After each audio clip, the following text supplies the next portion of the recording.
Hello అండి, నమస్కారం. ఇప్పుడు నేను మీకోసం పొటాటో క్యాబేజ్ రెసిపీ ఎలా తయారు చేయాలో చూపిస్తాను. Follow me. ఫస్ట్ అయితే పొటాటోని బాగా స్లైస్ చేసుకోవాలి.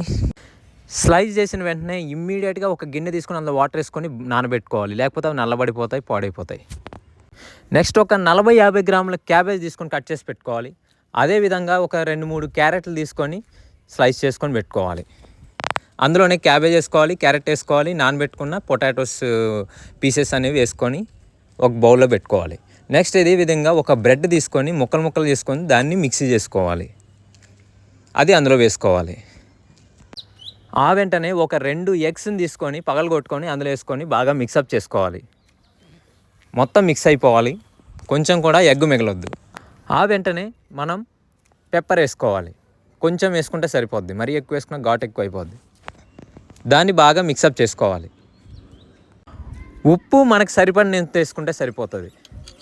దాన్ని పక్కన పెట్టుకొని ఒక ప్యాన్ తీసుకొని ఆయిల్ బాగా స్ప్రెడ్ అయ్యేటట్టు చేసి బాగా వేడెక్కనివ్వాలి.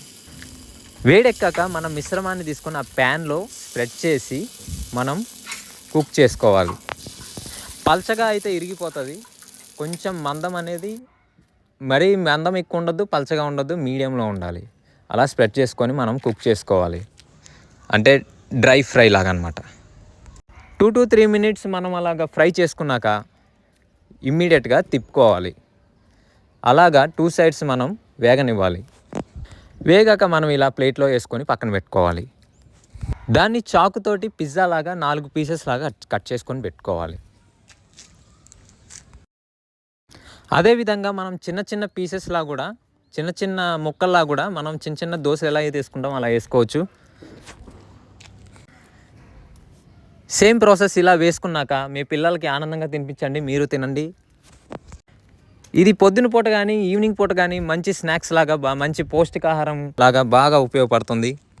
బయట యూజ్ చేసే రీయూజ్డ్ కాంటెంట్ ఫుడ్ తినడం కంటే మనం ఇంట్లో ఇలా చేసుకొని తినడం చాలా ఉత్తమం.